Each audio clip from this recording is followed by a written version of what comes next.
Imagine, if you will, the whispers of lost continents, the echoes of civilizations swallowed by the sea. Ever since Plato spun his tale of Atlantis, humanity has been gripped by the tantalizing prospect of discovering a thriving, long-lost underwater world. Let's embark on a journey, a deep dive into several historic underwater sites, to see what secrets of ancient civilizations we can unearth.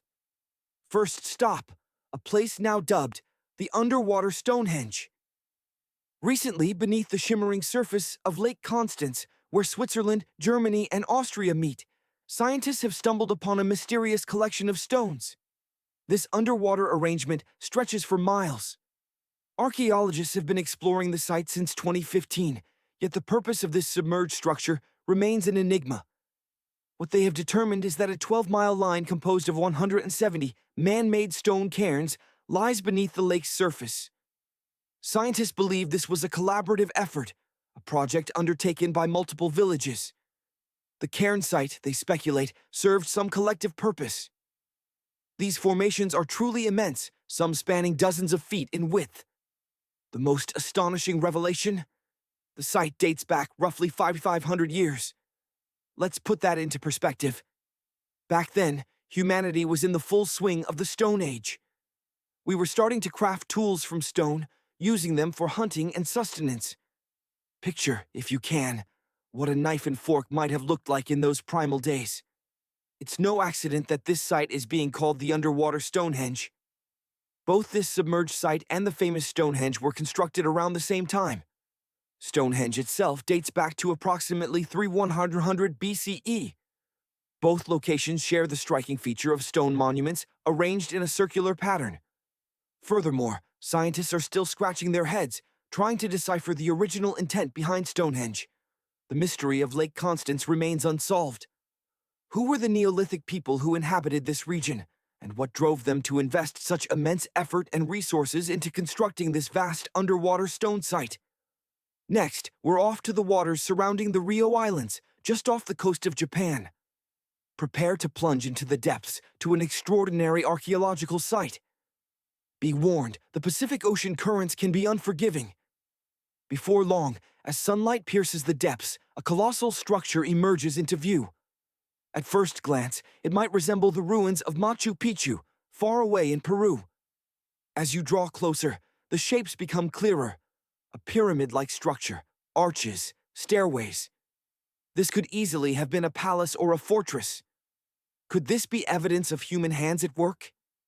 What you are witnessing is known as the Yonaguni Monument, sometimes called Japan's Atlantis. This entire structure is about the size of 5 soccer fields and stands as tall as a 5-story building. One of its most remarkable features is its expansive terraces. Explorers and scientists estimate that the Yonaguni Monument could be 10,000 years old. However, whether it's a man-made creation or a natural formation remains a subject of intense debate. Professor Masaki Kimura, a leading marine geologist in Japan, believes that Yonaguni is the legacy of a lost civilization. Over the past decade, Kimura has dived to the ocean floor to explore the ruins more than 100 times. He asserts that there are undeniable indicators of human activity present. On the monument's surface, there is a triangle-shaped concave, a historical symbol for water fountains in the region. A massive turtle is also carved into the eastern side of the structure, and according to Kimura, turtles hold significant cultural importance. Numerous stone tools have been retrieved from the site, with an estimated age of around 10,000 years. However, not all scientists concur with this interpretation. Many argue that Yonaguni is the product of millennia of erosion. The monument's composition, a single massive rock, leads them to believe it is not artificial. The sharp edges and flat surfaces are reminiscent of a natural formation in Northern Ireland known as the Giant's Causeway. There, basalt columns resemble the remnants of a palace, but they are, in fact, the result of ancient volcanic activity. Now we're soaring towards the coast of Greece, a 4-hour journey from Athens. Specifically, we find ourselves on the Peloponnese Peninsula. Grabbing an old snorkel, you prepare for a free dive on a bright sunny day.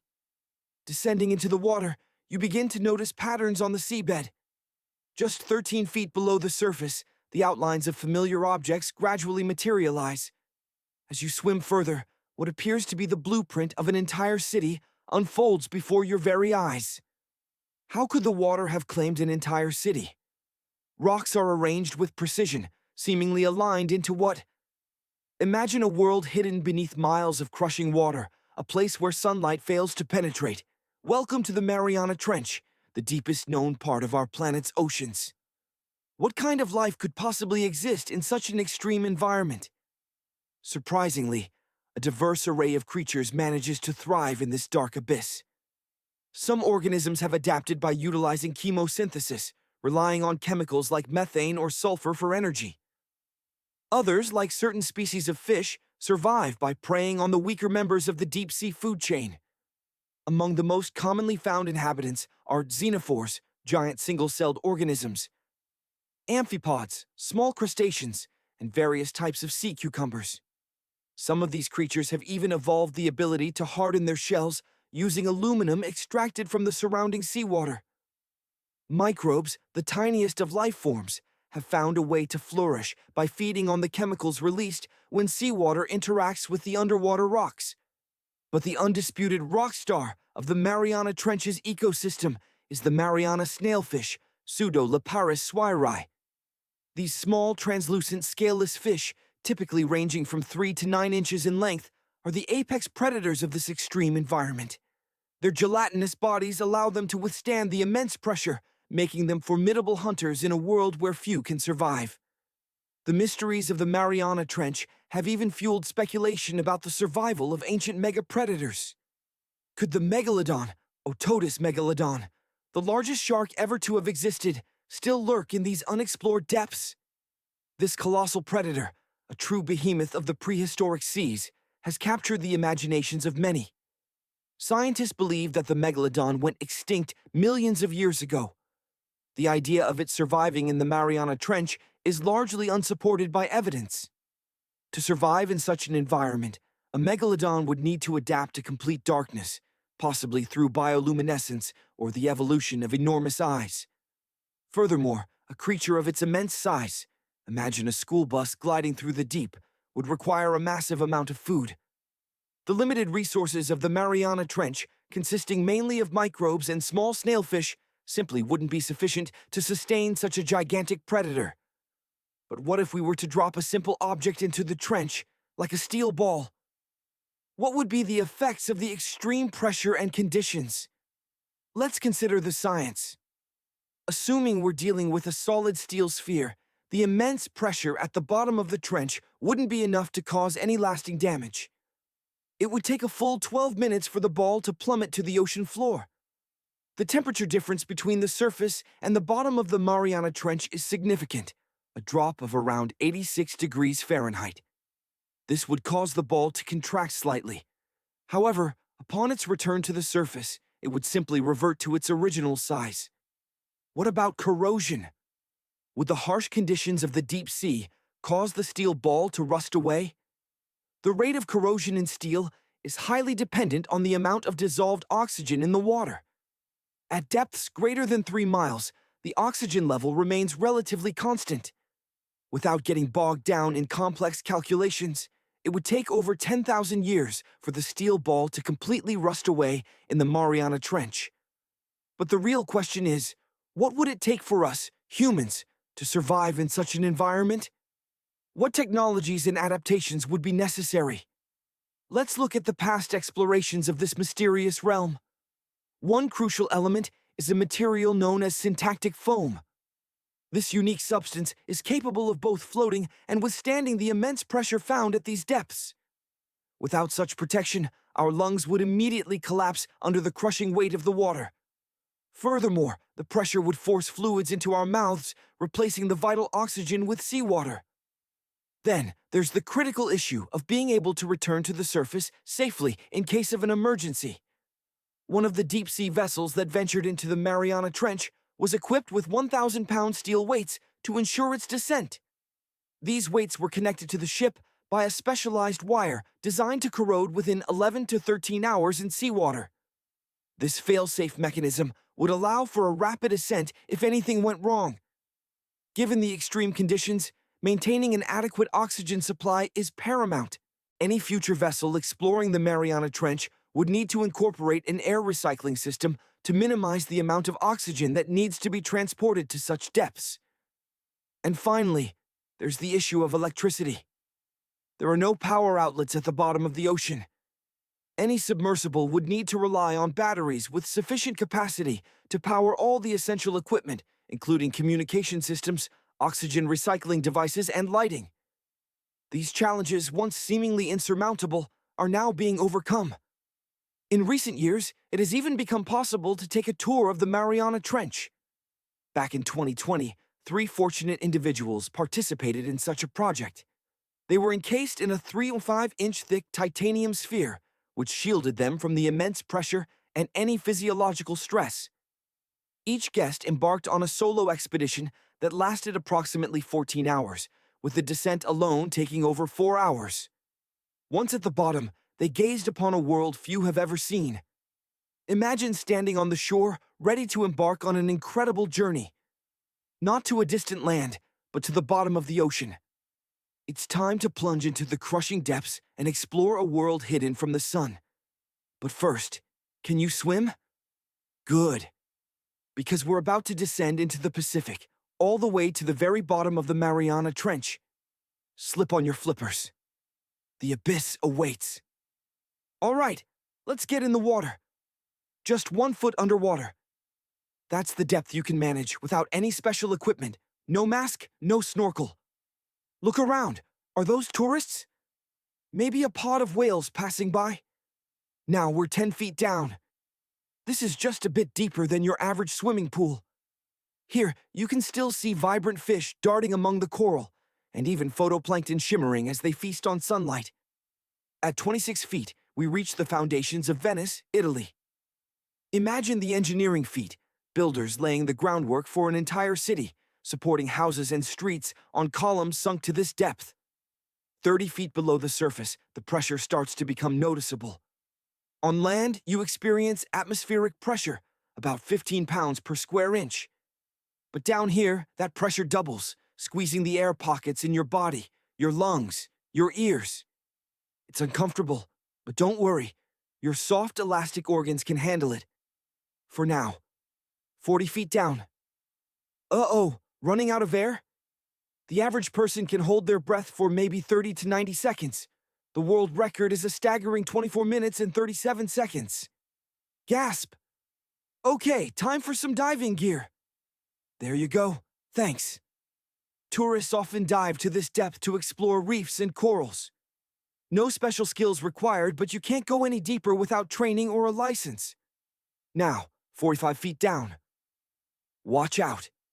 Sharks patrol these waters, always on the hunt. Sometimes, thrill-seeking tourists descend in cages to get a close look at these apex predators. But it's best to avoid attracting their attention. Leave the shiny jewelry on the boat. Sharks are drawn to bright, reflective objects. 62 feet underwater. If we were in Florida, we could visit the Aquarius Reef Base Lab at this depth. It's a real underwater habitat, a building with rooms accessible through a hatch, allowing scientists to study the seafloor up close. At 105 feet, a strange sight. An old diving bell hanging from a chain. 400 years ago, these bells were used for deep-sea exploration. Divers would be lowered from ships inside the bell, which trapped enough air for them to breathe while they explored sunken ships and searched for treasure. 140 feet. Here, you could stumble upon an entire sunken city in Qiandao Lake, China. Streets, houses, temples, all remarkably preserved beneath the waves. 330 feet. Whoa! Almost collided with a massive blue whale, Balanoptera musculus. How could you miss it? These gentle giants, the size of 2 train cars, often dive to this depth. Shh! Let's listen to their haunting songs for a moment. Beautiful. Time to move on. 660 feet. Here, the sun's rays begin to fade. Most ocean life can't survive at this depth.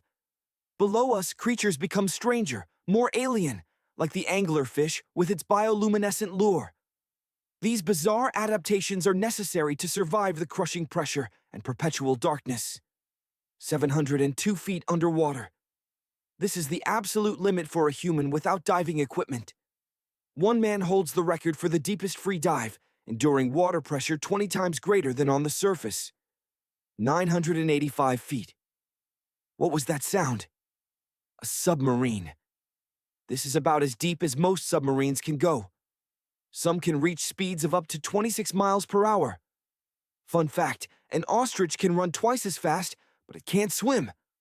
1,090 feet. Wave goodbye to that scuba diver. They can't go any further. The world record for scuba diving was set in the Red Sea. It only took the diver 12 minutes to reach this depth, but a grueling 15 hours to return to the surface, all to avoid the bends or decompression sickness. All right, time for an upgrade. Let's get you into an atmospheric deep diving suit. Completely sealed, it will protect you from the immense water pressure. 1,454 feet. If you could somehow sink the Empire State Building here, its tip would be at this depth, and all the carpet inside would be soaking wet. 2,300 feet down. The water pressure here is 70 times greater than on the surface. The plastic components of your suit are starting to groan under the strain. Time for some urgent assistance. Here comes an ultra-deep submersible. Now we can continue our descent without worrying about imploding. 2,717 feet. Here you'd find the tip of the tallest building on Earth, the Burj Khalifa. Seriously, who keeps sinking all these skyscrapers? 5,387 feet. This is the depth of one of the oldest and deepest lakes in the world, Lake Baikal in Russia. Imagine embarking on a journey, a descent into the unknown. Picture a zone, an area slightly larger than Belgium itself. We're talking about an enormous scale. Now visualize the Perdo oil platform in the Gulf of Mexico. Its record depth plunges to a staggering 8,040 feet. The part of it that's above water, boasting 3 massive decks, rises almost as high as the Eiffel Tower.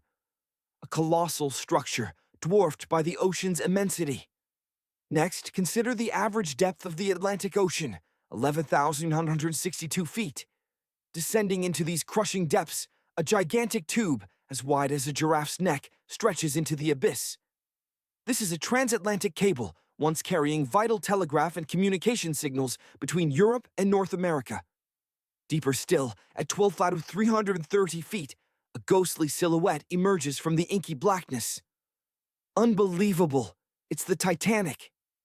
At this depth, the immense water pressure would instantly crush a human. Reaching the wreck requires a specialized submarine, a vessel built to withstand the crushing forces of the deep. Our journey continues. At 13,123 feet, we would reach the bottom of the world's deepest mine, the Impon Gold Mine in South Africa. But the ocean's depths beckon us further down. Accelerating our descent, we plunge to 20,000 feet. Here, scattered on the ocean floor, lies the debris of a sunken ship. The USS Johnston, lost over 70 years ago, rests in its watery grave.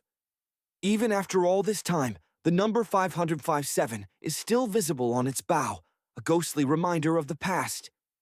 Deeper and deeper to 26,200 feet. In this realm of perpetual darkness, we encounter the deepest fish in the world, the Mariana snailfish. These strange creatures, about the size of a domestic kitten, possess almost transparent skin. Their eyes are poorly developed, remnants of a time when sight was useful, but now are mostly useless in the sunless depths. Consider this. If you were to take Mount Everest, the highest point on Earth, flip it upside down, and plunge it into the Mariana Trench, its peak would still be thousands of feet below the surface. An incredible testament to the trench's unfathomable depth. At 35,155 feet, we reach the Challenger Deep. Even here, in this extreme environment, life persists. Microscopic organisms, bacteria, thrive by feeding on organic molecules, similar to oil. Finally, we touch bottom at 36,070 feet. The pressure here is 1,071 times greater than at the surface. And yet, we are not the first to arrive. In 2012, an American filmmaker descended to these depths in a custom-built submarine. The immense pressure damaged some of the engines, hindering maneuverability. The sonar malfunctioned, and batteries drained. Despite the challenges, he spent 3 hours exploring the Challenger Deep, capturing images and videos of this alien world. Looking closely at the seabed, we see bubbles rising. These are composed of carbon dioxide and liquid sulfur. The temperature is near freezing due to the extreme pressure. Yet, even in these seemingly impossible conditions, life clings on. Xenophores, amphipods, and small sea cucumbers are among the few organisms that call this place home. Food is scarce, limited to old plankton and fish scales drifting down from the upper layers of the ocean, a journey of tens of thousands of feet to become sustenance for the bottom dwellers. But what lies beneath the ocean floor? What if we could drill deeper into the Earth's crust itself? Imagine unleashing a giant drill, firing up powerful jet engines, and pushing through another 36 miles of solid rock. Finally, we reach the edge of the crust, entering the upper mantle. Here, we find an ocean of molten lava, 800 miles deep. We must swim through this fiery sea, reaching the outer core, another 400 miles down. Then, we arrive at the inner core, a solid sphere stretching for 755 miles. Congratulations, we are at the very center of the Earth. But how do we return? Let's rewind, diving back in time over 500 million years. We find ourselves in the ancient oceans of Earth, but beware, it's not the giant megalodon or monstrous sea reptiles that we should fear. It's a bizarre, otherworldly creature called Anomalocaris. Anomalocaris. Its name translates to unlike any other shrimp, and the description is accurate. This predator looks like a nightmarish fusion of a shrimp and a modern centipede. 2 fearsome tentacles protrude from its face, each lined with razor-sharp teeth. And this creature was immense, about the size of a human leg. Propelled by wave-like movements of the flaps along its body, it moved with surprising grace for such a terrifying predator. Anomalocaris was more advanced than any other creature on the planet at that time, thanks to its incredible eyes. While we have only one lens in each of our eyes, this giant shrimp boasted 16,000 lenses in each eye, 4 times more than a common housefly. This incredible vision allowed Anomalocaris to become one of the first true predators on Earth, actively hunting and devouring other creatures. Yes, Anomalocaris was one of Earth's first apex predators. Let's journey back to a time when colossal predators roamed the Earth. Imagine a primordial ocean teeming with bizarre life where a fearsome hunter lurked. The monster shrimp. Its favorite meal? Trilobites. The ancient forerunners of modern crabs. Picture these trilobites, their fossilized remains bearing the unmistakable marks of this monstrous shrimp's mandibles. These terrors of the prehistoric seas, like this colossal shrimp, attained their immense size thanks to the higher oxygen levels in the atmosphere. A prime example of this phenomenon is Meganeura. Envision a dragonfly. Now, amplify its size until it's as large as a domestic cat, with a wingspan exceeding the length of your arm. This was Meganeura, a monstrous dragonfly that effortlessly snatched other insects and even small animals from the air. Ruling the skies with unmatched agility, it faced no significant airborne predators, allowing it to grow to an astonishing size. Even the piranhas of the past were supersized. Megapiranha dwarfed its modern relatives, reaching approximately 3 times their size. Its bite force rivaled that of a tiger, and tigers bite with twice the force of a lion. This suggests that Megapiranha likely preyed on a wide range of creatures, from other fish and unsuspecting land animals that ventured too close to the water's edge, to large turtles and other shelled creatures whose defenses were simply no match for its crushing jaws. Interestingly, modern piranhas are known to bark like dogs when preparing for a confrontation. It sounds more like a frog's ribbit. One can only imagine what sounds its gigantic prehistoric cousin made, perhaps a bear's roar? Now, picture giant sea scorpions, some reaching the size of your bed. Travel back roughly 460 million years, and you might find yourself swimming alongside these formidable creatures. But beware of their tails. While scientists remain uncertain whether these ancient scorpions possessed venomous stingers, something tells me you wouldn't want to be anywhere near that menacing tail. And then there's Therizinosaurus. This dinosaur resembled a goose with exceptionally long arms. Oh, and did I mention that this goose dino stood approximately 2 stories tall and was longer than a city bus? Its arms made even those of Tyrannosaurus rex look puny. Each arm measured an impressive 8 feet in length, almost triple the length of a T-Rex's. At the end of these limbs were razor-sharp claws, each the size of your entire arm. But don't let those formidable claws intimidate you too much. Therizinosaurus likely used them primarily to tear apart massive termite nests. So, this enormous reptilian goose was more interested in feasting on insects and plants than hunting large prey. Another mega monster to consider is Megatherium. This giant ground sloth could look a giraffe directly in the eye and weighed as much as a hippopotamus. It primarily moved on its hind legs, using its massive tail for support. Its huge paws were armed with colossal knife-like claws. The sloth used these claws both to defend itself against predators and to pull down tree branches in search of food. However, the greatest threat to the giant ground sloth wasn't dinosaurs or saber-toothed cats, but our own species. Humans arrived on the scene just in time to encounter this behemoth, and ultimately, to consume it. Titanoboa cerugionensis, was a truly terrifying snake, reaching lengths of up to 50 feet, as long as the mighty megalodon itself. It was also more than twice as heavy as the heaviest snake alive today, the green anaconda. Crocodiles were a common menu item for this serpent. Titanoboa could swim 3 times faster than the fastest Olympic swimmer in human history. It was quicker and more dangerous in the water than on land. And don't forget the boa part of its name. This massive snake wasn't venomous. Instead, it preferred to constrict its prey. Remember that giant shrimp from the beginning? Well, Opabinia regalis, resembled a tiny finger-sized cousin of that creature. But instead of 2 toothy tentacles, this bizarre animal possessed a vacuum hose protruding from its face. At the end of this trunk was what appeared to be a single crab claw. Add 5 eyes and a mouth located beneath its head, and you have a recipe for something that seems otherworldly. This creature used its trunk in a manner similar to an elephant's, using its claw to grab food from the ocean floor and bring it to its mouth. It's said that when the scientists who discovered it presented their findings, the audience erupted in laughter, believing it was a joke. Finally, consider the Tully monster, Tullimonstrum gregarium, a real-life enigma. From a distance, it might resemble the Loch Ness monster, with its long neck and tooth-lined jaws. But upon closer inspection, it appears more like a long nose with a mouth attached at the end, reminiscent of a mosquito. Its eyes are positioned further back, protruding from tubes in a snail-like fashion.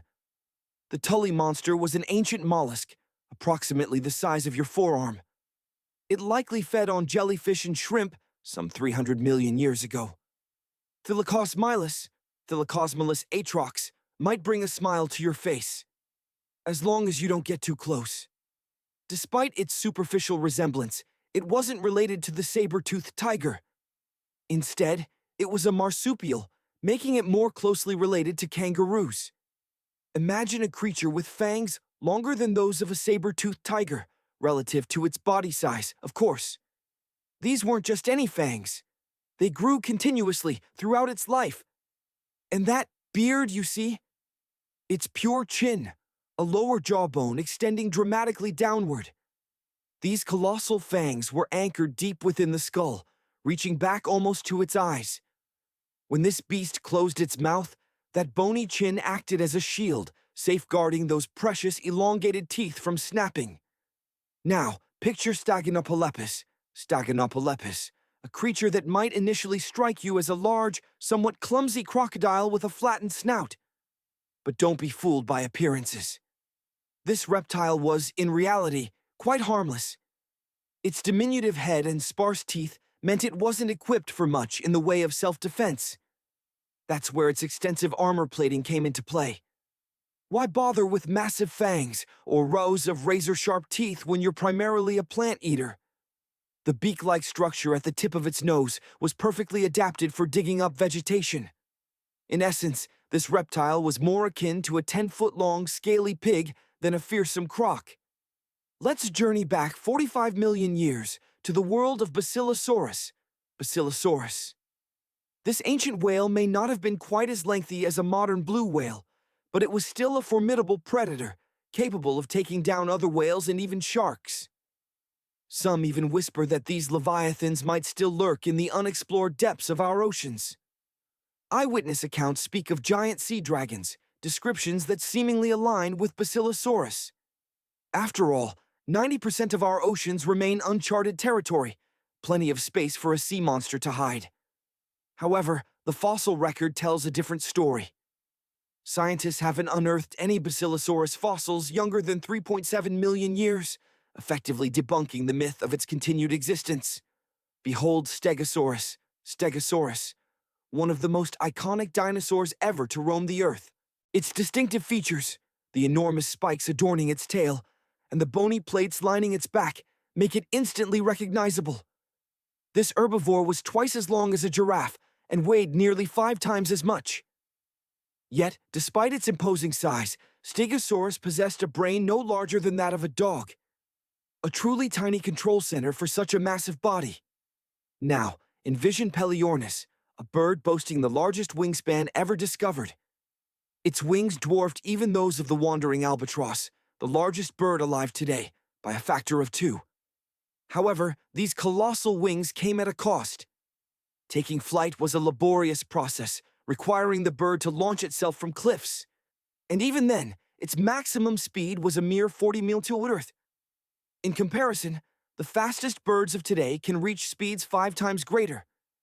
Next, we descend into the Mariana Trench, the deepest and perhaps most enigmatic realm on our planet. Here, in this crescent-shaped abyss nestled in the western Pacific, dwell bizarre creatures like the deep-sea anglerfish, the frilled shark, the goblin shark, the barrelé fish, and the hatchetfish. Only a handful of brave souls have ever ventured to the Challenger Deep, the southernmost point of the Mariana Trench. There, at a staggering depth of nearly 36,000 feet, hydrothermal vents spew forth carbon dioxide and liquid sulfur.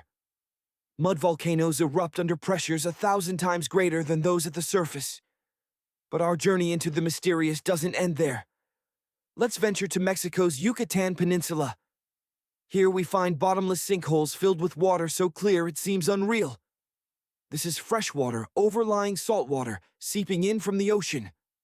These sinkholes, known as cenotes, were believed by the Mayans to be gateways to the underworld. Thousands of these cenotes, formed by the collapse of limestone bedrock, create one of the world's most extensive underwater cave systems. It's easy to get disoriented in this intricate, baffling network. Our next stop is the Caribbean Sea, where we descend to a depth of nearly 8,000 feet to witness the Von Dam vent field. Here, hydrothermal vents release torrents of muddy, scalding water, reaching temperatures of 400 degrees. These mounds are composed of talc, the same substance found in baby powder. The Von Dam vent field serves as an oasis for unusual species, including a peculiar eyeless shrimp. Instead of eyes, these shrimp possess patches of light-sensitive cells on their backs. Our final enigma lies just off the coast of Belize, also in the Caribbean. Here resides a colossal sinkhole, a mesmerizing shade of blue. This is the Great Blue Hole, spanning approximately 1,000 feet in diameter and plunging to a depth of over 400 feet. Eons ago, this hole was a cave until rising sea levels filled it, causing its roof to collapse. The deeper you descend into the Great Blue Hole's crystalline waters, the darker it becomes. Stalactite-filled caves abound, but entering them is a risky proposition, as it's easy to become hopelessly lost. At a depth of around 50 feet, the water begins to shimmer, marking an invisible line. Imagine diving into the unknown, where sunlight struggles to penetrate and strange wonders await. Our first stop, a hidden sinkhole, where the salty surface water meets the fresh abyss below. It's time to ascend. Who knows what lurks in those murky depths? Next, we venture off the coast of the Pacific Northwest. Here, nearly 500 streams of methane bubbles ascend from the seafloor. These vents, playfully named champagne seeps, hint at a mystery beneath. Where does all this methane originate? Are there underwater sources we don't understand? Why is the water here noticeably warmer than the surrounding ocean? And a tantalizing question: what would happen if a spark met one of these massive bubbles? Methane, a highly flammable gas, could create a spectacular, if dangerous, underwater inferno. Our journey continues to Iceland, where we prepare to plunge into Silfra, a fissure carved by the earth itself, filled with pure glacial water. This crack, plunging over 200 feet deep, offers a unique experience, touching two continental plates simultaneously. As we descend, darkness envelops us, revealing an otherworldly rocky landscape. Divers who brave this location face the chilling risk of equipment failure, hypothermia, or worse.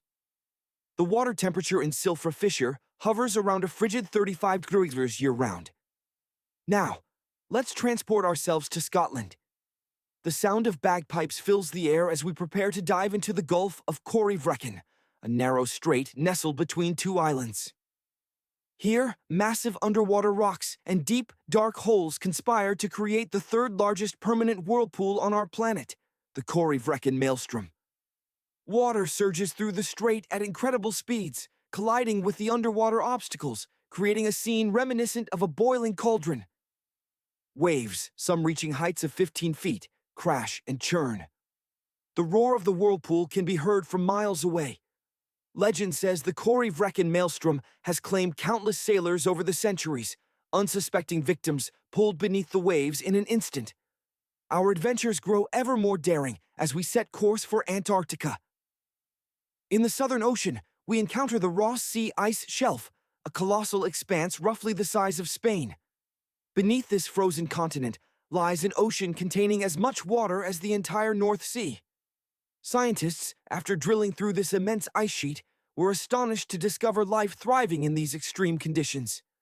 They encountered dozens of previously unknown species, including bizarre, upside-down swimming fish and inverted sea anemones clinging to the icy ceiling.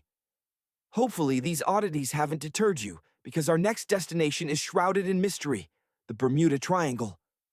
This infamous area, nestled between Bermuda, Florida, and Puerto Rico, has been the site of countless disappearances of ships and aircraft. The mystery gained notoriety in 1945 when 5 U.S. Navy planes vanished during a training exercise. The flight leader's last transmission spoke of entering white water and a sense that nothing seems right. The planes, along with their 14 crew members, were never seen again. Even more chilling, a rescue plane carrying 13 souls also disappeared without a trace. Some believe the mythical city of Atlantis lies beneath the waves of the Bermuda Triangle, its inhabitants employing otherworldly technologies to sink ships and down aircraft. Others point to unexplored natural phenomena, such as magnetic anomalies or massive pockets of flammable methane gas. The theory suggests that a lightning strike could ignite a giant methane bubble near a ship or plane, causing it to vanish without a trace, leaving only the faintest odor behind. However, methane is ubiquitous, and such events are not commonly observed. Skeptics argue there is no real mystery, citing the heavy traffic through the area. More ships and planes are bound to sink in a heavily traveled region, they say. But now, bundle up, we're heading north again, to Cape Desolation in Greenland. A welcoming name, indeed. In 2012, Canadian researchers sampling the waters here retrieved their equipment covered in fragments of coral. They had stumbled upon a cold water coral reef. These unique, pinkish corals thrive without sunlight in the face of powerful currents, some 3,000 feet below the surface. Our final destination is another unique spot, nestled between Greenland and Siberia. Here lies the Gakkel Ridge, the deepest and most remote portion of the world's ocean ridge system. Consider the global network of mid-ocean ridges, a colossal underwater mountain range stretching across the planet. In places, it plunges to depths exceeding 3,000 meters, a realm of perpetual darkness and crushing pressure. It's no surprise that the deepest, most remote corners of this alien world remain largely unexplored, holding secrets we can only begin to imagine. Here, at the bottom of the ocean, extraordinary chemical reactions are constantly taking place. Vents in the seafloor spew forth superheated fluids, saturated with dissolved minerals, like a geyser erupting on land. These hydrothermal vents, isolated from the normal ocean environment, become havens for unique and bizarre creatures, life forms found nowhere else on Earth. Now, let's journey to the coast of Cuba. Here, beneath the waves, lies something truly perplexing. Circular columns, expanses of paved flooring, and symmetrical stone structures. This is the so-called Cuban underwater city. What transpired here? What civilization constructed this, only to see their grand city swallowed by the ocean, now resting at depths of over 600 meters? Many believe these are the remnants of a forgotten civilization, lost to the mists of time. But scientists remain skeptical. They propose a more natural explanation, that the city is a geological formation, a product of natural processes that occurred millions of years ago. The disc-shaped and donut-shaped structures, they argue, are the result of natural gas seeping up from the seafloor and interacting with the surrounding rock. Our next destination takes us to the Sargasso Sea, a unique region in the North Atlantic Ocean. Unlike other seas, the Sargasso has no land boundaries. Instead, it's defined by the powerful ocean currents that encircle it. These same currents also concentrate vast quantities of sargassum, a brown seaweed, creating a floating ecosystem unlike any other. In the 19th century, a French ship was discovered adrift in the Sargasso Sea. Its sails were set, but the crew was gone, vanished without a trace. This eerie discovery fueled speculation that the seaweed itself was carnivorous, preying on unsuspecting sailors. While that theory remains firmly in the realm of folklore, the Sargasso Sea is undoubtedly a strange and unsettling place. It's often eerily calm and unusually warm, a stark contrast to the turbulent, frigid waters of the surrounding Atlantic. Could one of these mysterious underwater realms have served as a refuge for the largest marine predator ever to live? The megalodon, Otodus megalodon. The teeth of this colossal shark, some exceeding the size of a grown man's hand, have been found across the globe. Evidence suggests that megalodon preferred warm, shallow waters, inhabiting the coastlines of every continent except Antarctica. Therefore, searching for this giant in the crushing depths of the Mariana Trench, the icy waters off Greenland, or the dark cenotes of Mexico would be futile. But could the warm waters of the Caribbean have provided a suitable hiding place, a sanctuary from the modern world? Sadly, the answer is almost certainly no. Despite countless searches and reported sightings, there's no credible evidence that megalodon still exists. This wasn't a shy, elusive creature.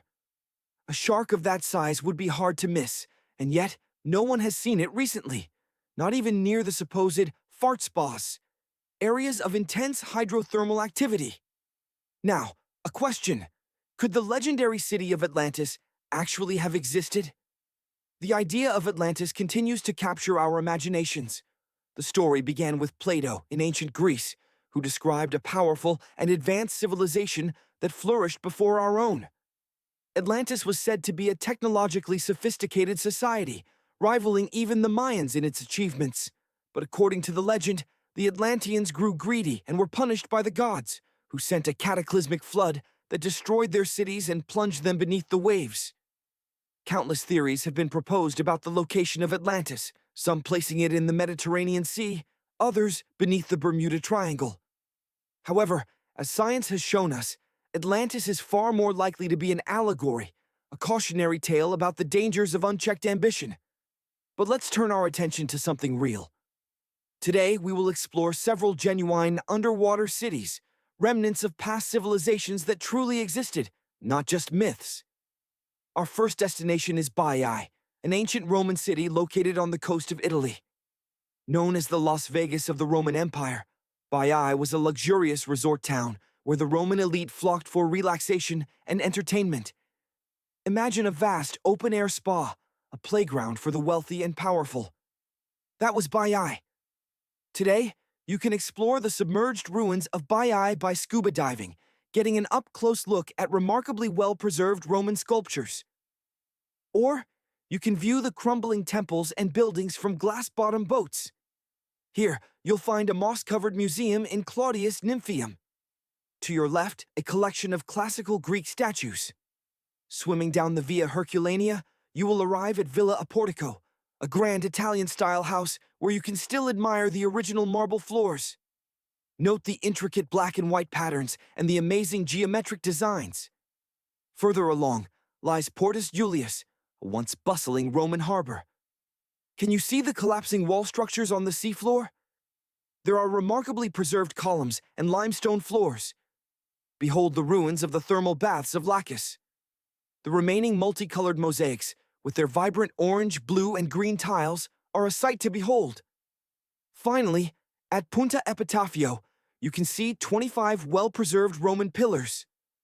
Notice the arches, the nearby frescoes, and the sheer scale of this once magnificent structure. Imagine, if you will, a city of unparalleled luxury and leisure. Pavlopetri, Greece, a coastal paradise, was once a playground for the elite. This wasn't just any town.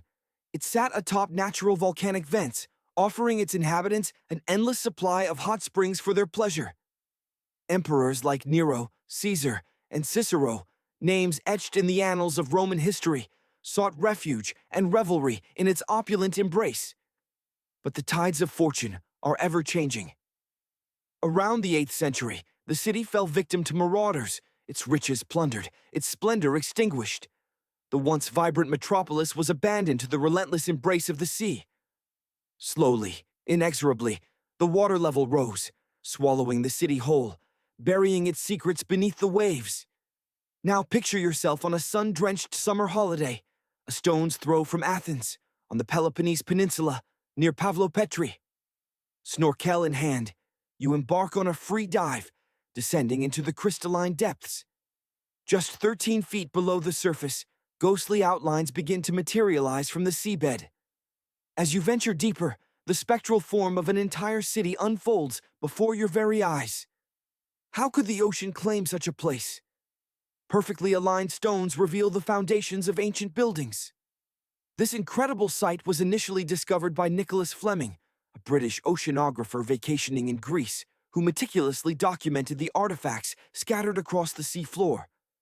His team unearthed a treasure trove of relics, pots, storage vessels, and tools that whispered tales of a bygone era.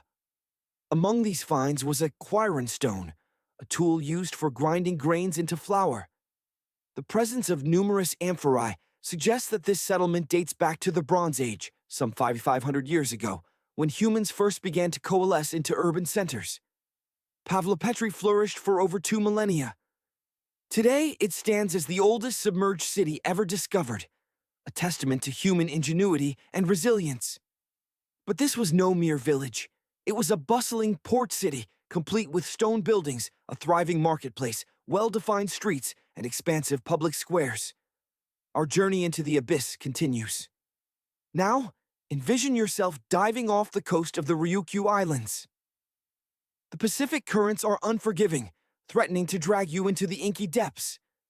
Suddenly, a colossal structure emerges from the gloom, illuminated by shafts of sunlight piercing the water.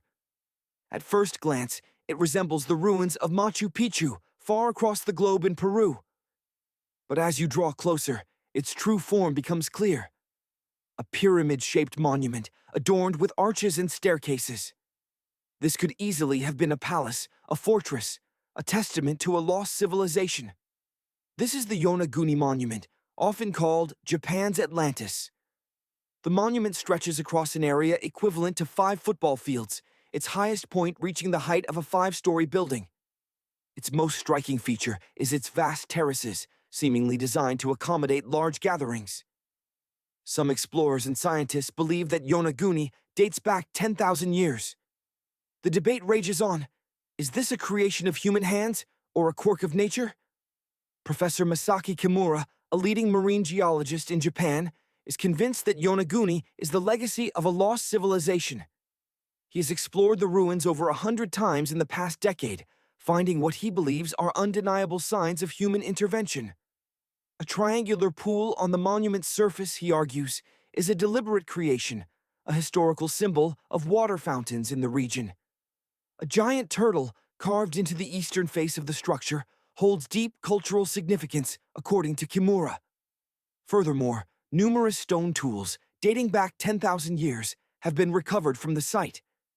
However, not all scientists share this conviction. Many believe that Yonaguni is simply the result of millennia of erosion. The fact that the monument is composed of a single, massive rock formation leads them to conclude that it is not man-made. Its defined edges and flat surfaces bear a striking resemblance to the Giant's Causeway in Northern Ireland, a natural formation of interlocking basalt columns that resembles a ruined palace, but which was formed by volcanic activity. Our underwater odyssey continues, leading us now to a city that has become an underwater archaeological park. We are heading to Port Royal, Jamaica. This city exists only beneath the waves. In 1692, Port Royal was one of the wealthiest cities in the Western Hemisphere, a pivotal hub of the British Empire, a magnet for traders from around the globe. It was also a haven for the real-life pirates of the Caribbean. But on the morning of June 7th, 1692, the inhabitants of Port Royal faced a cataclysmic fate. The bars and restaurants, typically buzzing with activity, were violently shaken. Imagine a cataclysmic event, a moment of unimaginable destruction. Picture the ground beneath your feet, convulsing with unrestrained power. Millions of years before our time, landscapes were reshaped in mere seconds. Now, let's focus on a specific moment of devastation. Picture a bustling prehistoric settlement, built on what seemed like solid ground. But the earth, in its ancient fury, had other plans. Without warning, the inhabitants were jolted awake, ripped from their rest by a seismic event of unimaginable force. We're talking about something registering perhaps 7.5 on today's Richter scale. A truly earth-shattering quake. One terrified survivor, his memory forever scarred, recounted a horrifying vision. The very ground splitting open, an abyss swallowing his town whole. His account might not be far from the truth. The settlement, tragically, stood primarily on sand, a foundation as treacherous as it was deceiving. The ground turned into a monstrous quicksand, consuming buildings, roads, and the unfortunate souls caught above. Then came the geysers, erupting with scalding fury. Finally, towering waves, some as high as 10-story buildings, crashed over the doomed settlement, sealing its fate. Over 30 acres of the city vanished beneath the waves, swallowed by the merciless ocean. The remarkable part of this tragedy? Much of the 17th century settlement remains remarkably well preserved, lying beneath 40 feet of water. Within these submerged ruins, paleontologists have discovered remnants of everyday life. Taverns where ancient inhabitants gathered, storage rooms filled with forgotten treasures, kitchens where meals were prepared, and recreational structures that once echoed with laughter and activity. Imagine, if you will, a majestic lion statue now silently guarding the watery ruins. Visualize a submerged bridge, its once proud arches now draped in seaweed and marine life. These are the haunting echoes of a civilization claimed by the sea. Now, let's journey to another corner of the prehistoric world, specifically to the coast of ancient India. Here, another submerged marvel awaits. The lost city of Camb, nestled in the Gulf of Cambay. Its existence remained a secret until 2001, when the National Institute of Ocean Technology conducted a routine underwater survey. Using sonar technology, which sends sound waves to map the ocean floor, they stumbled upon something extraordinary far beneath the surface. The sonar images revealed distinct geometric shapes stretching across a 5-mile expanse. It was a city, lost to time. The recovered remains date back over 9,500 years, placing the demise of this civilization around the end of the last ice age. Imagine that, a thriving community vanishing as the world itself was undergoing dramatic transformation. Among the debris recovered from the site were construction materials, fragments of pottery, ancient beads, intricate sculptures, and even fossilized bones. While some scientists debate the origin and authenticity of these artifacts, their potential significance is immense.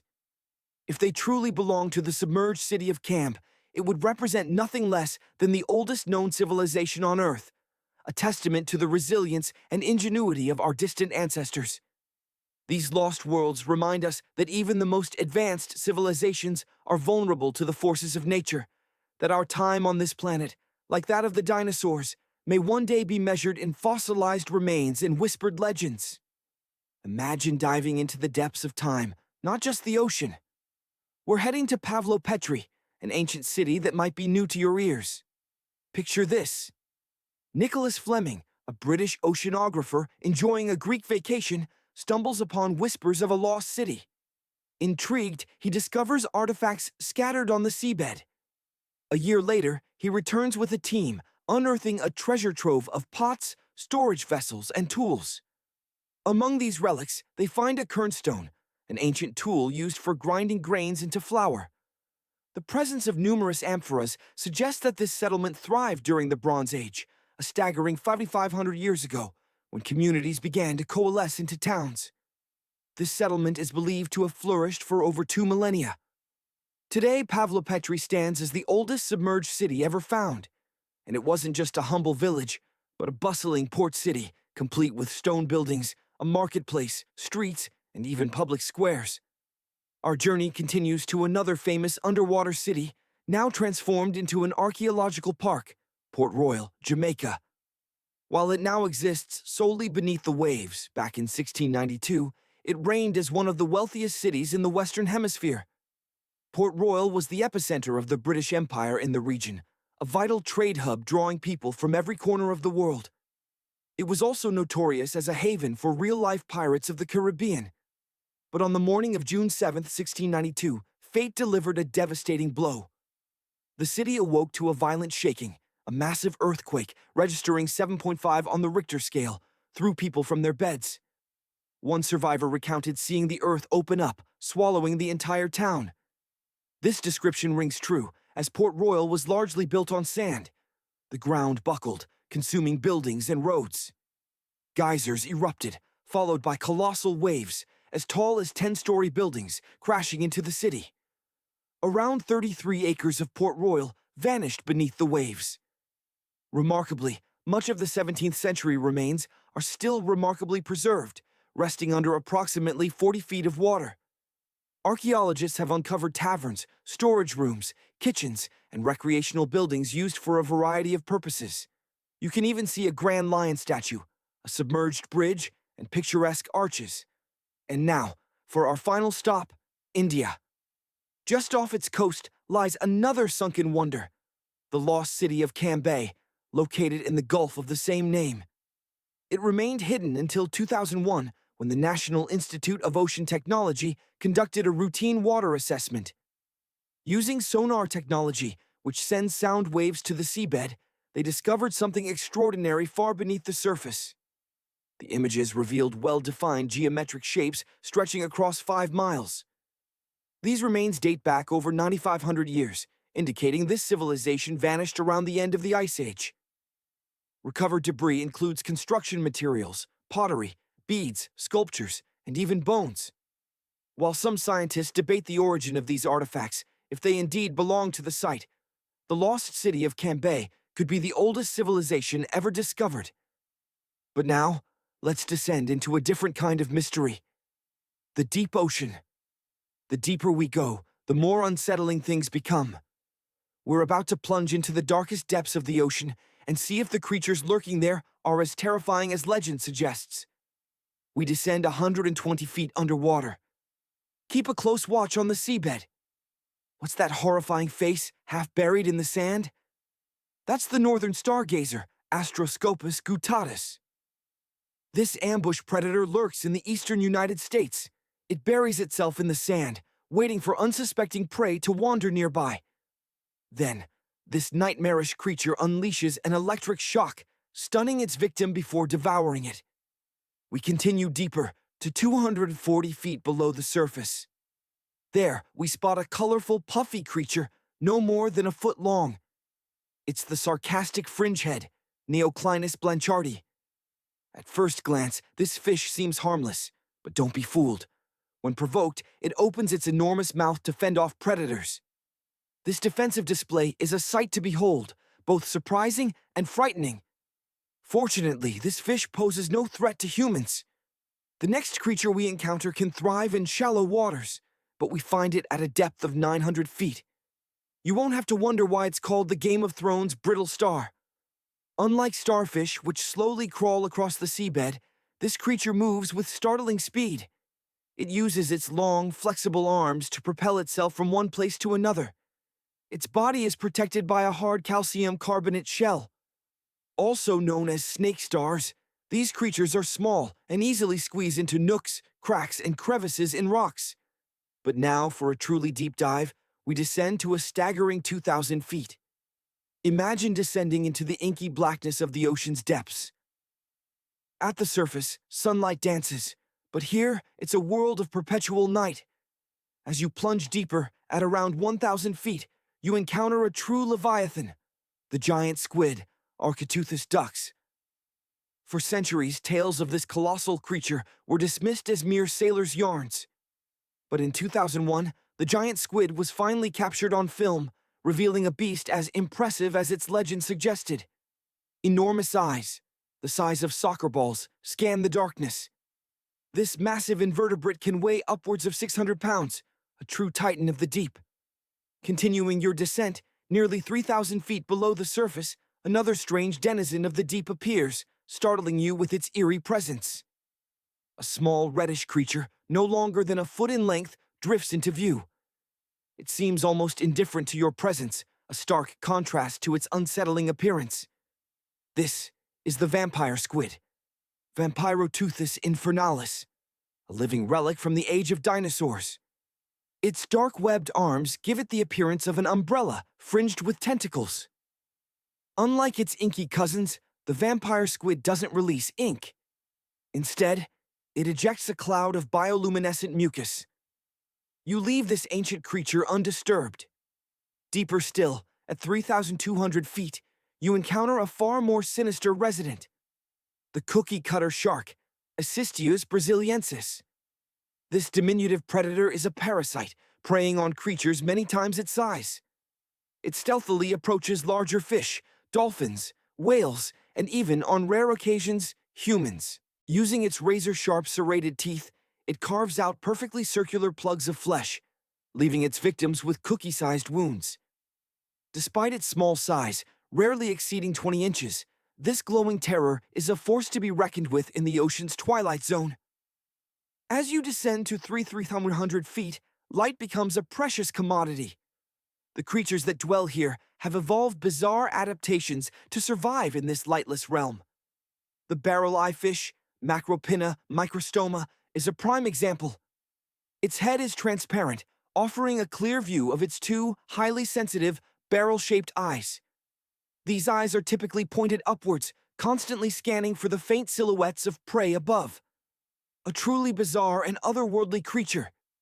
Now, almost 4,000 feet below the surface, you spot something utterly bizarre. A droopy, gelatinous mass. This is the blobfish, Cycrolutes marcitus. Lacking a skeleton or muscles, its jelly-like flesh allows it to withstand the immense pressure at these depths. Despite its comical appearance, the blobfish is an ambush predator. It lies motionless on the seabed, waiting for unsuspecting prey to drift within reach. A master of patience in the crushing darkness. Venturing deeper, you encounter a creature of nightmare. The goblin shark, Mitsukurina austoni. This bizarre predator hunts in the abyssal darkness, sensing prey with its elongated paddle-like snout. But it's the goblin shark's jaws that are truly terrifying. Attached to elastic ligaments, they can be launched forward with incredible speed, snatching prey from a surprising distance.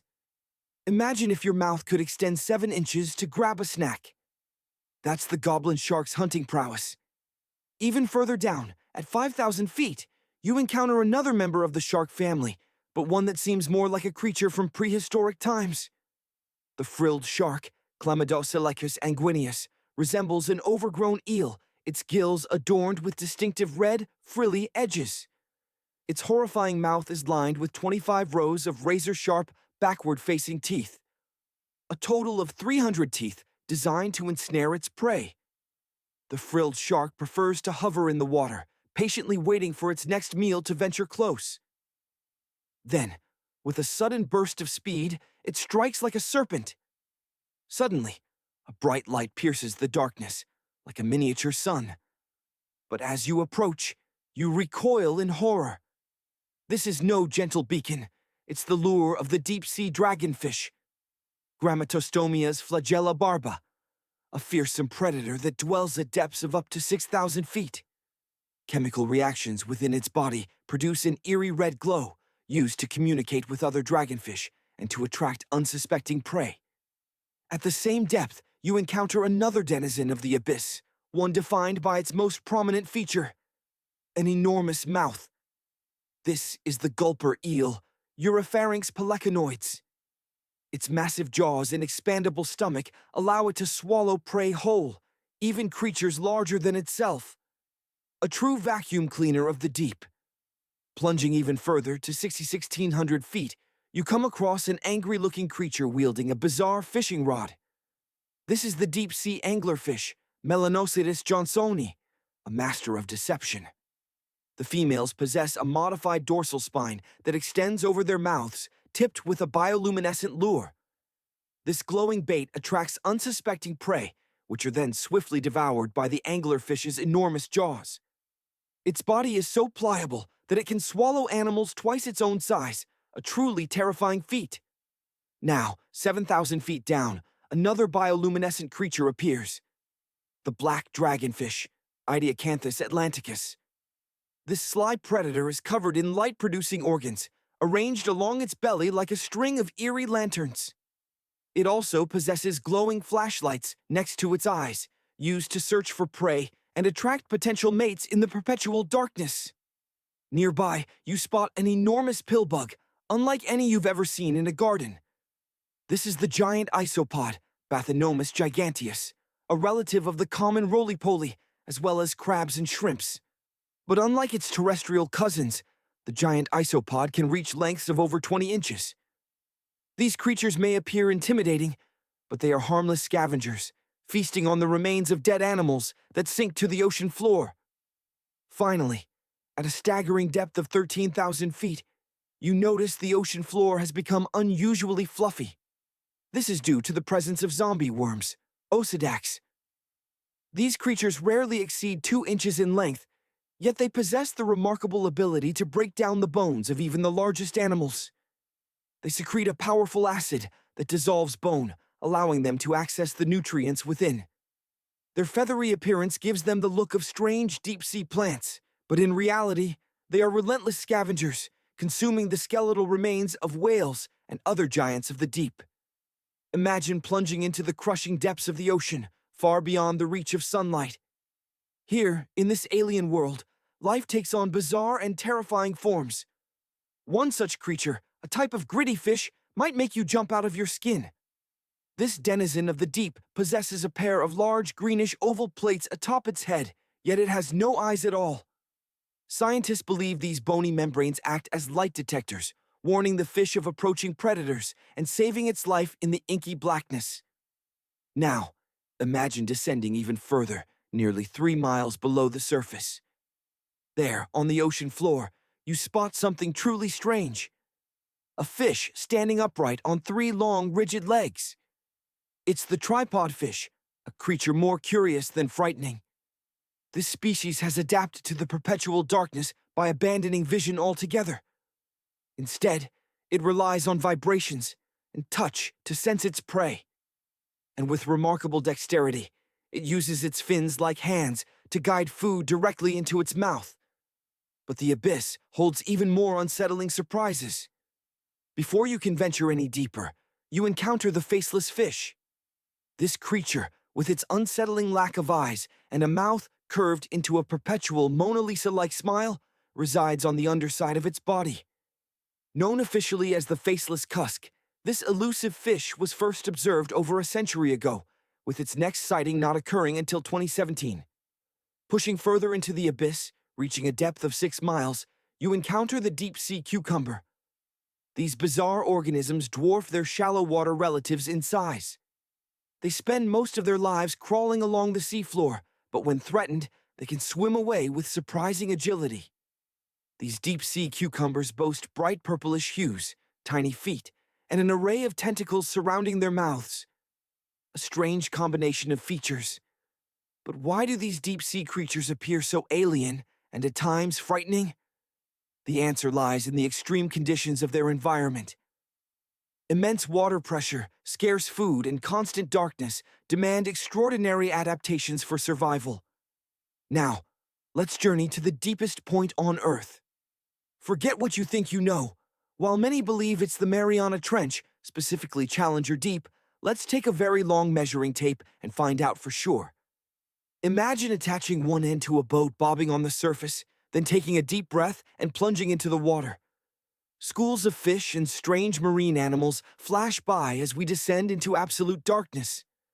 After hours of falling through the water column, we finally reach Challenger Deep. The tape measure reads an astonishing 36,200 feet. But there's a twist. What if the true deepest point isn't in the ocean at all?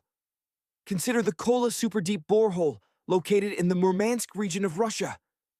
There, scientists embarked on an ambitious project, drilling deeper into the Earth's crust than anyone had ever attempted. And what they discovered was both unusual and, according to some, sinister.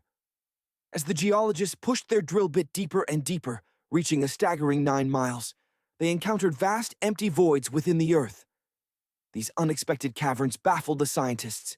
They decided to lower a microphone and other sensitive instruments into these abyssal spaces. The temperature readings were shocking, a scorching 2,000 degrees Fahrenheit.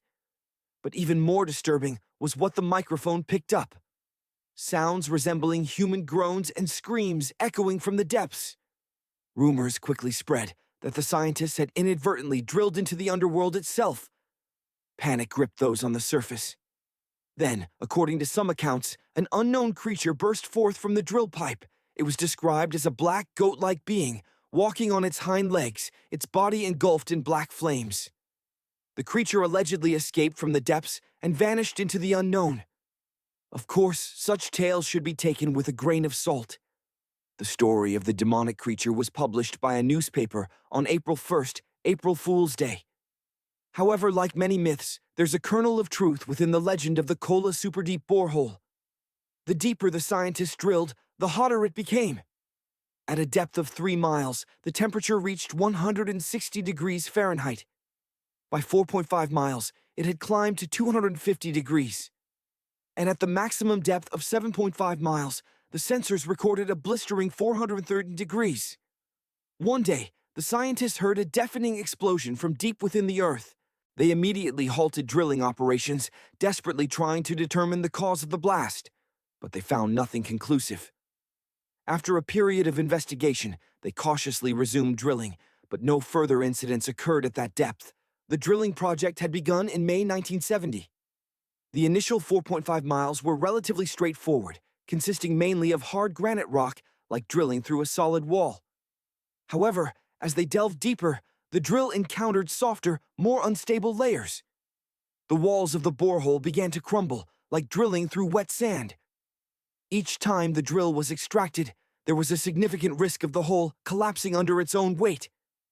Eventually, this is exactly what happened, forcing the scientists to abandon that section and begin drilling in a new direction. And the final map of the entire well, with all of its deviations and aborted attempts, ended up looking nothing like a straight line. Imagine venturing deep into the Earth, not through caves or canyons, but through a man-made abyss.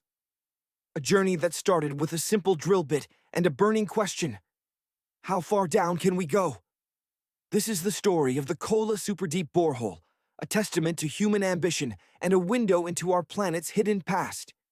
The project started like a tree trunk, with a single ambitious goal, but soon branched off into numerous complex challenges.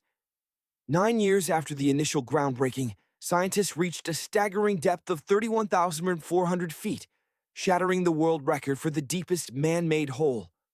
By 1983, they had pushed even further, adding another 8,000 feet to their incredible feat.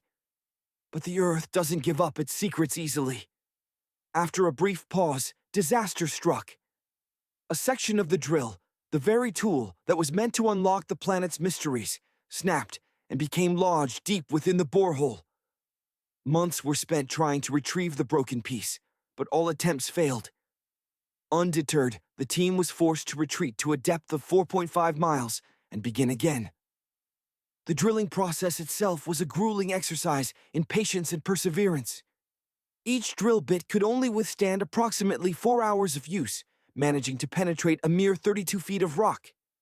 The drill was then hauled back to the surface, the worn bit replaced, and then lowered once more into the seemingly bottomless pit.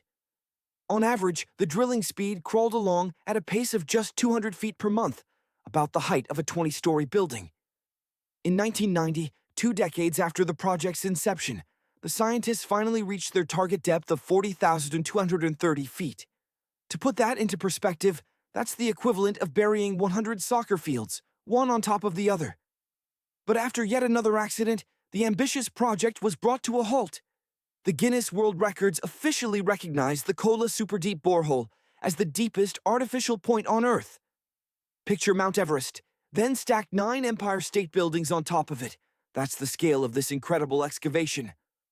But the borehole wasn't just about breaking records, it was about uncovering secrets. One of the most astonishing discoveries was that the composition of the soil at a depth of about 2 miles almost perfectly mirrored that of the lunar surface. This finding offered invaluable insights into the formation of our ancient satellite. The prevailing theory suggests that in Earth's infancy, a colossal asteroid collided with our planet. The force of the impact triggered an explosion of unimaginable magnitude, sending a massive chunk of Earth hurtling into space. This fragment eventually cooled and coalesced, forming the moon we see in the night sky. Another unexpected find was the presence of gold. For every ton of soil extracted from the depths, approximately 2.5 ounces of gold were recovered. As the drill bit bored deeper, it penetrated progressively older rock formations. Within layers dating back roughly 2.8 billion years, scientists unearthed fossilized remains of microorganisms. This discovery sent shockwaves through the scientific community, suggesting that life on Earth may have emerged as much as 1.5 billion years earlier than previously believed. In the early 1990s, the drilling project was abandoned. Over time, the buildings and equipment surrounding the borehole fell into disrepair and were eventually reclaimed by nature. Today, the site attracts curious tourists, drawn by local legends and whispers of creatures lurking in the Earth's abyss. Beneath a rusty metal lid lies a hole plunging 7.5 miles into the Earth. While the scientists never reached their ultimate goal of penetrating the Earth's mantle, which would have required drilling down approximately 44 miles, the discoveries made during the project were nothing short of revolutionary. At a rate of 200 feet per month, reaching the mantle would have taken an estimated 80 years, assuming no further setbacks. But the deeper we delve, the more fascinating the Earth becomes. In recent years, scientists have discovered evidence of a vast reservoir of water trapped deep beneath the surface. Somewhere between 370 and 400 miles down lies an ancient ocean, billions of years old, containing several times more water than all the surface oceans, seas, and rivers combined. This subterranean ocean exists at a scorching temperature of 2,800 degrees Fahrenheit, but due to the immense pressure, it remains in a unique state, encased within the crystalline structure of minerals. This ocean likely formed in the early stages of Earth's development, when the planet was a molten landscape of lava and space debris.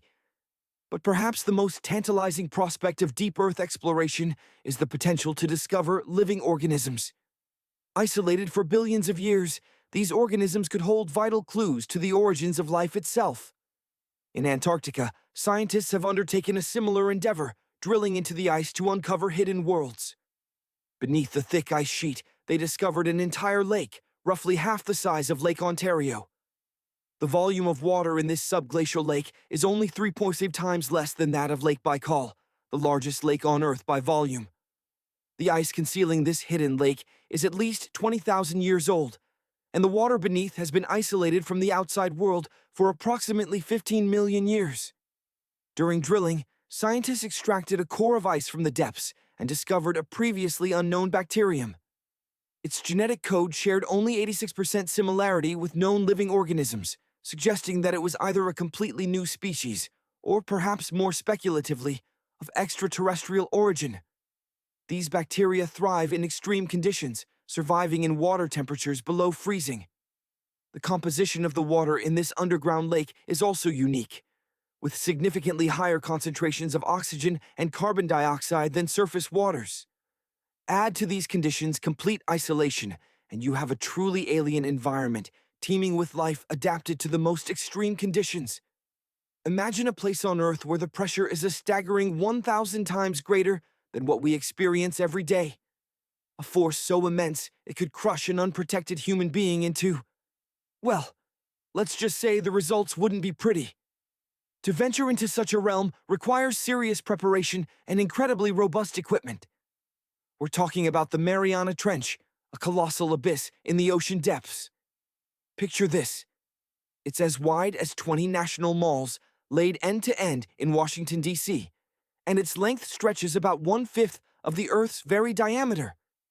Those who've descended into its inky blackness describe a surprisingly serene environment, a chilly, quiet, almost peaceful realm. Explorers have witnessed a surreal landscape, a bright, seemingly endless blanket of red and yellow rocky outcrops, teeming with unique, small, translucent creatures. A common misconception persists. More people have walked on the moon than have explored the Mariana Trench. The truth: 24 humans have journeyed to the moon, while at least 27 brave souls have plunged into the depths of the Mariana Trench. Interestingly, most of these deep-sea explorers weren't scientists in the traditional sense. Driven by the thrill of discovery, they sought to capture video evidence of the trench's unique wildlife, its bizarre geological formations, and even the occasional human-made object that has found its way to the bottom. The exploration of space and the ocean's depths began around the same time. Neil Armstrong took his first steps on the moon in 1969. Just 9 years earlier, in 1960, the first human descended into the Challenger Deep, the Mariana Trench's deepest point. The name Challenger Deep itself pays homage to the British ship HMS Challenger, which first identified this massive chasm in the ocean floor back in the late 19th century. But it would take another 8 decades before anyone dared to venture into its black depths. These initial explorers couldn't use a conventional submarine. Instead, they relied on a specialized submersible known as a bathyscaphe. In 1953, the Swiss oceanographer Auguste Piccard designed his own bathyscaphe, and 7 years later, it achieved the impossible. It reached a depth of nearly 36,000 feet. But even this incredible feat only revealed a fraction of the trench's true immensity. The sheer size of the Mariana Trench is one reason it remains largely unexplored. Another critical factor is the complete absence of light. Sunlight simply cannot penetrate to such profound depths. From its surface to its deepest point, the entire trench exists in perpetual darkness. These conditions create an ecosystem unlike anything found in the shallower regions of the Pacific. The crushing pressure alone presents a monumental challenge to marine life. And let's not forget the temperature. While water freezes at 36 degrees, the temperature at the bottom of the Mariana Trench hovers just a few degrees above freezing. One reason the trench hasn't transformed into a giant icicle is the fact that salt water has a slightly lower freezing point than fresh water. Geothermal energy also plays a role, warming the ground at the bottom of the trench just enough to prevent it from solidifying. Submersibles, therefore, require exceptional insulation to navigate these icy conditions. Yet, even in this desolate and unforgiving climate, life persists. Upon reaching the bottom, researchers have encountered a surprising array of animal species. Arrowtooth eels, snailfish, and spoonworms have been observed at various depths. There are even bizarre, translucent sea cucumbers and shrimp-like amphipods scuttling across the seabed. Perhaps the biggest surprise has been the discovery of microbial mats thriving on methane and hydrogen seeping from the mud. Among these hardy creatures, the Mariana snailfish, Pseudoleparus swiri, appears to be a true master of its environment. This small fish can venture deeper into the trench than any of its competitors, giving it a significant advantage in the hunt for prey. Despite its seemingly fragile appearance, the snailfish has evolved to withstand the extreme pressures, a superpower it needs to survive. The exotic life forms dwelling in the deep sea often exhibit a phenomenon known as deep-sea gigantism. This causes them to grow significantly larger than their counterparts in other ecosystems. One example is the giant tube worm, Riftia pachyptila, which can reach an astonishing length of 6 feet. Scientists are still working to fully understand the exact causes of this gigantism, but thermal vents and unique environmental conditions are believed to play a role. All these factors help explain the considerable time gaps between expeditions to the Mariana Trench. After the initial dive in 1960, the next successful descent didn't occur until 2012. It was then that the renowned Canadian film director James Cameron ventured down in the deep-sea Challenger. Imagine venturing into the crushing depths of the Challenger Deep. This abyss, the deepest known point on Earth, remains largely a mystery. Few have plumbed its inky blackness, and even fewer have returned to tell the tale. James Cameron's descent remains a landmark, but the ocean floor here remains uncharted territory. We know surprisingly little about the oceans, which blanket 2/3 of our planet. A mere 5% of these vast underwater realms have been mapped. The mysteries lurking within the Mariana Trench and countless other unexplored oceanic regions continue to beckon science. Now picture yourself in the Amazon rainforest, a sprawling wilderness that epitomizes the world's unexplored frontiers. This South American realm remains largely uncharted due to a myriad of challenges. The wildlife alone presents formidable obstacles. Jaguars, stealthy and powerful, lurk in the shadows. Anacondas, constricting giants, slither through the undergrowth. Piranhas with their razor-sharp teeth swarm in the rivers. Black caimans, apex predators of the waterways, and Brazilian wandering spiders, armed with potent venom, all pose threats to those who dare to venture deep. And the dangers don't end there. Relentless rainfall, year after year, unleashes devastating floods. Treacherous river currents add another layer of peril. It's no wonder that only a small fraction of the Amazon has been mapped. Deep within the Brazilian Amazon, near the border with Peru, lie isolated tribes, untouched by the outside world. At least 14 of these tribes have never had contact with modern civilization. The Brazilian authorities are committed to protecting their way of life, recognizing that isolation is the best defense against the encroachment of the modern world. Consider, too, a remote island in the Indian Ocean, North Sentinel Island. Following the devastating tsunami of 2004, helicopters flew over the island to assess the well-being of its inhabitants. But the Sentinelese people were far from welcoming. They met the helicopters with a barrage of arrows, driving away the intruders. This tribe remains one of the last uncontacted peoples on Earth. While anthropologists and filmmakers made brief visits in the late 1960s, our understanding of their culture remains limited. North Sentinel Island sits far from major shipping lanes in the Bay of Bengal. It lacks a natural harbor and is surrounded by a treacherous shallow reef, making access difficult and dangerous. For their safety and the safety of the islanders, Indian authorities have prohibited unauthorized visits. Estimates of the island's population vary widely, ranging from a mere 15 to as many as 500 individuals. The island itself is not small, roughly 5 times the size of London's Heathrow Airport. Apart from a few fleeting encounters over the past 2 centuries, the Sentinelese have remained isolated for millennia. They are related to other indigenous groups in the Andaman Islands, but their language is utterly incomprehensible to their neighbors. Now, let's journey to Antarctica, a continent devoid of permanent human settlements. Only international scientists maintain a periodic presence here. This vast frozen expanse, roughly the size of the United States and Mexico combined, holds many regions where humans have never set foot. Satellite imagery and aerial photography from NASA have mapped the continent, revealing its stark beauty. But reaching these remote locations is another matter entirely. Antarctica is a land of extremes, the coldest, windiest, driest, and brightest continent on Earth. These harsh conditions make it virtually uninhabitable. Over 99% of its surface is buried beneath a permanent ice sheet, ranging in thickness from a mile to a staggering 3 miles in some areas, half the height of Mount Everest.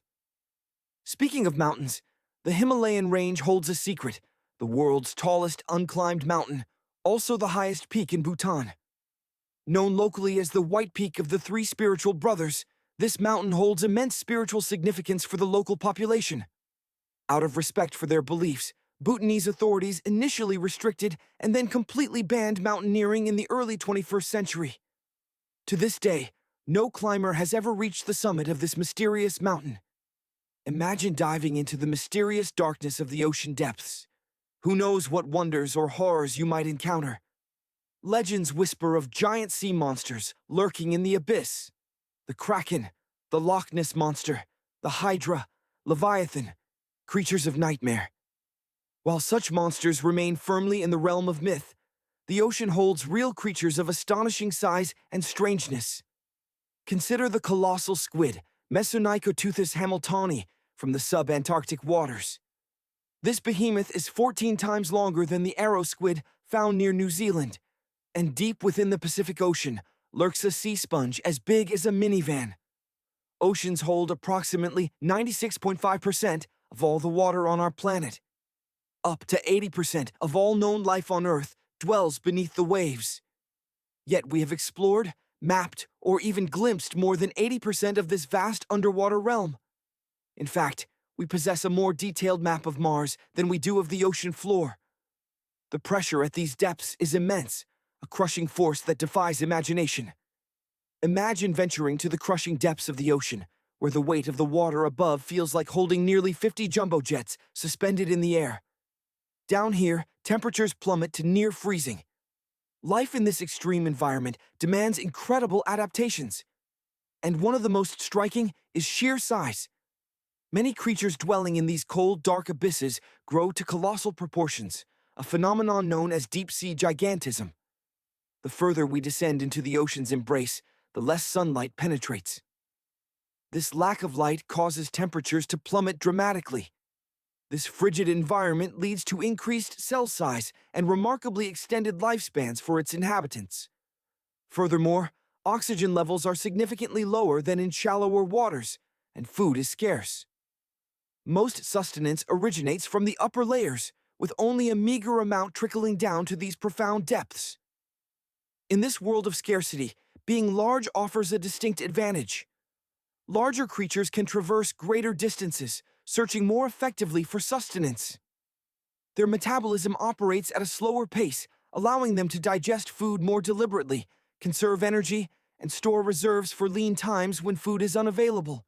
The ability to forgo regulating body temperature further contributes to energy conservation, which can then be diverted to other essential bodily functions. Deep-sea dwellers also mature at a much slower rate and later in life than their shallow water counterparts. Many fish species in these deep realms live for 30 years or more. Take, for instance, the orange raufie. This remarkable fish can live for up to 150 years, reaching lengths of 24 feet and weighing up to 1.5 tons. But its growth to such immense size occurs over centuries. These fish only begin seeking partners when they reach the venerable age of 150. Their longevity is also aided by the relative absence of predators at these depths. Moreover, the lack of human interference or other disturbances contributes to the stability of their existence. The deep-sea environment remains remarkably consistent, allowing many of its inhabitants to exist as living fossils, virtually unchanged for millions of years. The upper 650 feet of the ocean are generally considered the open ocean, teeming with the majority of marine life because sunlight can still penetrate this zone. As we descend further, we enter the twilight zone, where life appears scarce. However, at around 820 feet, we encounter pockets of ancient life flourishing. Here, we find sea lilies, animals that have persisted unchanged for millions of years. Coelacanths, Latimeria chalumni, another prime example of a living fossil, have inhabited the ocean for over 360 million years. Hagfish, too, have remained remarkably consistent for over 300 million years. These creatures dwell at depths of up to 500 feet and evolved before the emergence of other vertebrates. This evolutionary history explains why hagfish are the only living animals that possess a skull but lack jaws or a spine. These deep-sea creatures are specifically adapted to their environment and cannot survive in shallow waters. They have evolved to withstand immense hydrostatic pressure. Organisms with internal gas-filled spaces, including humans, would be crushed under such pressure. This is why deep-sea divers require specialized dive suits designed to withstand the extreme pressure, even though they do not venture as deep as the habitats of these deep-sea giants. However, near Antarctica, gigantism can be observed much closer to the surface. Here we find giant sponges, sea slugs, sea spiders the size of dinner plates, enormous worms, and even single-celled organisms of colossal proportions. These creatures thrive in shallower waters, and scientists believe that the abundance of oxygen in the Antarctic waters may play a crucial role. With a plentiful supply of oxygen, there are few limits to the potential size these animals can achieve. As we discussed, deep-sea creatures have adapted to the intense pressure by minimizing air gaps in their bodies. Their bodies are primarily water-based, and water's incompressibility allows them to remain unaffected by the extreme pressure. However, this adaptation means that if they were to ascend to the surface, they would likely swell up or even explode. Consider the blobfish, Psychrolutes marcitus, often cited as the world's ugliest animal. In its natural habitat deep below the surface, it appears normal. However, when brought to the surface, where the pressure is 120 times lower, its shape drastically changes. The blobfish lacks a skeleton and muscles, so without the support of high deep-sea pressure, it becomes a floppy, gelatinous mass. The dark oceanic depths are not only visually unsettling, but also orally eerie. In 1997, scientists searching the ocean floor. Imagine the crushing depths of the ocean, a realm of eternal darkness where sunlight fails to penetrate. Millions of years ago, even the deepest parts of our planet held secrets yet to be uncovered. Picture this: underwater volcanoes erupting off the coast of South America, a scene of immense power and geological drama. During one expedition near these volcanoes, scientists recorded a sound unlike anything they had ever encountered. It was one of the loudest noises ever registered by their instruments, a bizarre anomaly that they later dubbed the bloop. The sound was so incredibly powerful that sensors over 3,000 miles away managed to pick it up. For 15 long years, the origin of this mysterious sound remained a puzzle. Finally, the scientists concluded that it likely came from an ice quake, a seismic event where immense pressure causes frozen ground to fracture and shift with terrifying force. But the deep ocean holds more than just colossal sounds and crushing pressure. The water at the bottom of the ocean isn't always uniformly frigid. Hydrothermal vents dot the seafloor, spewing superheated water that can reach temperatures of up to 750 degrees, 399 degrees. The immense pressure at these depths, the same pressure that would instantly crush any unprotected human, prevents the water from boiling. Astonishingly, hundreds of animal species thrive near these deep-sea hydrothermal vents.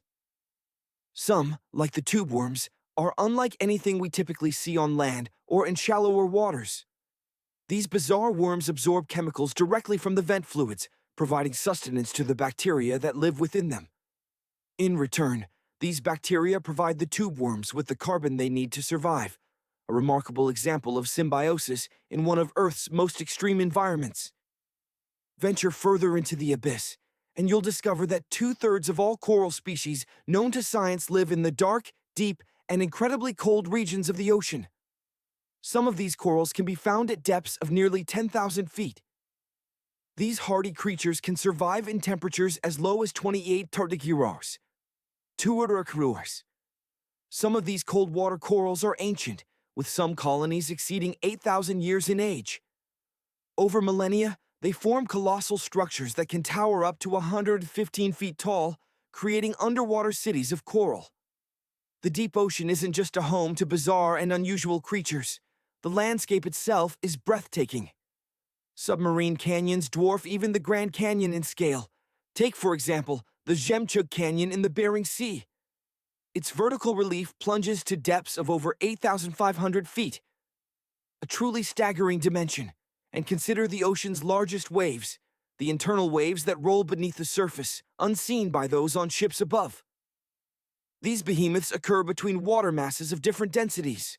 They can travel at speeds of thousands of miles per hour and reach heights of up to 650 feet, dwarfing even the largest surface waves.